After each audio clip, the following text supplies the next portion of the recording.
Anna Kournikova was beautiful, talented, and the dream of every young man.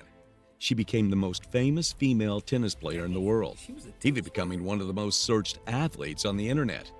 Then suddenly, she was gone. So what really happened to Anna Kournikova? Despite her fame in the United States, Anna was born in Hold on, bro. Anna Kournikova. I ain't never heard of her. Hold on, man. the Russian capital of Moscow. We gotta understand. Despite her fame in the United States, Anna was born in the Russian capital of Moscow on June 7, 1981, to two athletes, Sergei and Alla Kournikova. Her father was a Greco-Roman wrestling champion with a PhD and was a professor at the University of Physical Culture and Sport in Moscow. Meanwhile, Mother Alla excelled in the 400-meter dash. What is often left out is the fact that her brother Alan was also a youth golfing world champion, proving that this was a family of athletes. Her father best summed it up by saying, "We were young and we liked clean physical life, so Anna was in a good environment for sport from the beginning." But for Anna to rise to stardom wasn't environment for sport from the beginning. But for Anna to rise to stardom wasn't luck and had nothing to do with her appearance. She started young. After receiving a tennis racket at the age of 5, she was already in a children's program, playing tennis at least twice a week. Meanwhile, she was coached by Larissa Preobrazhenskaya while at the Spartak Tennis Club. But by the time she was 8, she was entering junior tournaments, also attracting the attention of scouts all over the world. Then came the big move. A management deal signed at the age of 10 saw her moving to Bradenton, Florida, training at Nick Bollettieri's tennis academy. But again, this was just the start. Over the next few years, she'd break records, winning the European Championships, Italian Open Junior Tournament, and even becoming the ITF Junior World Champion U18. All of this before she was even old enough to drive on American roads. But it was her appearance at the Moscow Ladies Open, a WTA-sanctioned event in 1995, and still only 14, that truly put her on the radar of tennis fans. Over the next 2 years, she rose through the ranks, even going to the Australian Open. However, in 1997, she qualified for Wimbledon at just 16 years of age. Everyone thought she would fall early, but Anna persisted, making it to the semifinals. She lost to Martina Hingis, who'd go on to win the tournament, but her name was already made. Endorsement brands were queuing for her signature, and the media simply loved her. Not just her game, but her appearance and charisma made her one of the most searched people in the early days of the internet. But her Hold on, no way. They started her early, bro? They started her early, huh? fame was about to explode through the roof. Following her showing at Wimbledon, Anna finally broke into the top 20 in 1998. Top 20? Simultaneously, she was recognized as one of People's 50 Most Beautiful People during the same year. Hold on, they got a People's Most Beautiful People award? When did they start doing that? She was recognized as one of People's 50 Most Beautiful. Bro, I didn't even know they had them type of awards. They said she top 50? Okay then. People during the same year, while being ESPN.com's hottest female athlete. The world was watching in awe. At still 17 years old, she continued playing. She was on a 17. See, why are they doing this, bro? She was 17, but why is they put her out? Bro, okay, let's keep in WTA events, with her best performance being in doubles when partnering with Martina Hingis to win the 1999 Australian Open. Oh, okay. She'd go on to reach number 1 in the world rankings for doubles, while peaking out at number 8 for her singles career. Yet it was what happened off the courts that continued making her famous. It all started in 2000, at the age of 19, when Anna became the face of Borelli's shock absorber sports bras. This was followed by a minor appearance in Me, Myself, and Irene.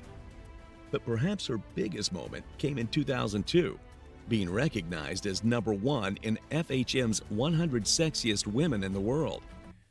Top 1 and not? Man, stop playing with her. They said she was the sexiest woman. She did look good. I ain't gonna lie. But they should have started that when she was 18. Come on.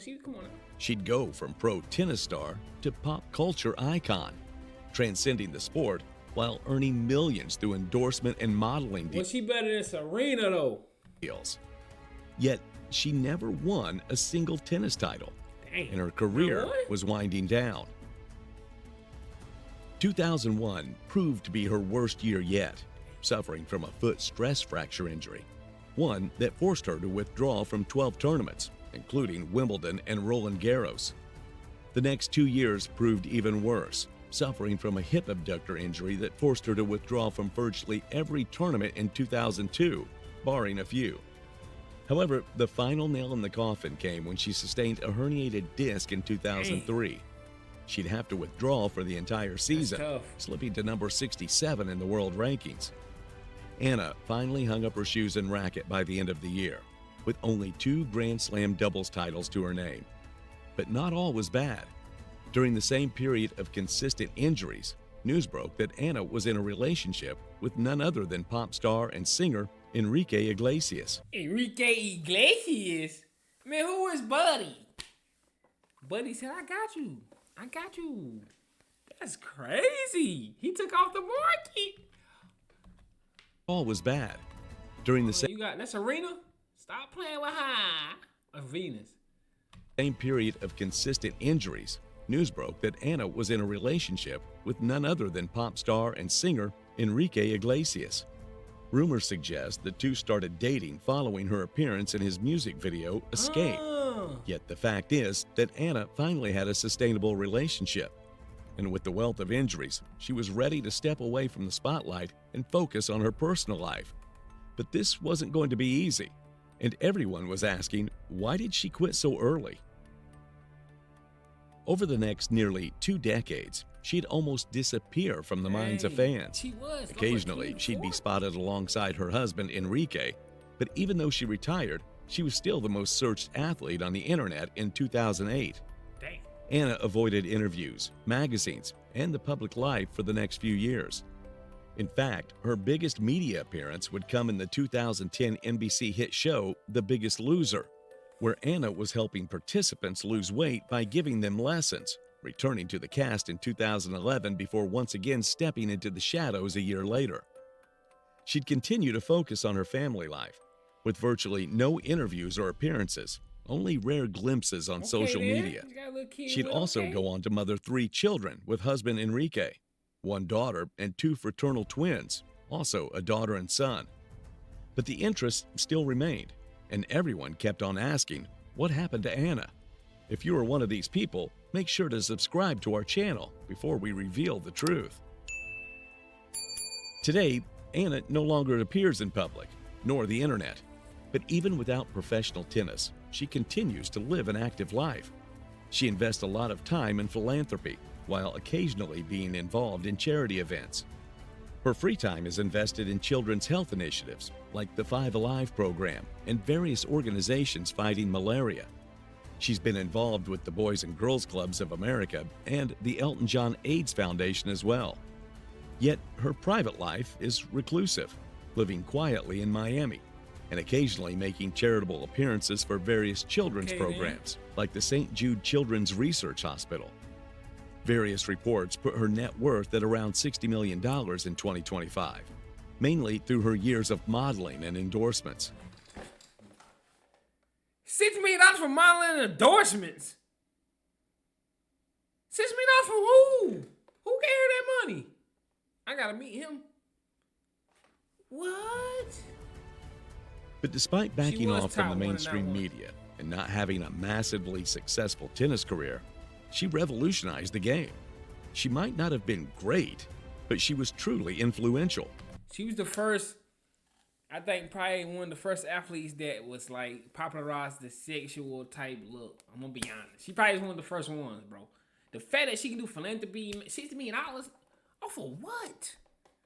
She must have been doing a lot of modeling. I ain't gonna lie, but she probably one of the first ones that popularized the athletes doing modeling, because she did look good. She did look good at a young age. She retired at like 24. She was done. She said, I don't even need to play no more. That is crazy. Look, man, like, comment, subscribe, bro. It's crazy that we discovered this woman, bro. But this is crazy story. I ain't even gonna lie. I never knew nothing about her. It's my first time looking at her. But look, man, like, comment, subscribe, bro. Y'all want to see more videos like this, man? Let me know in the comments. and I got y'all no cap.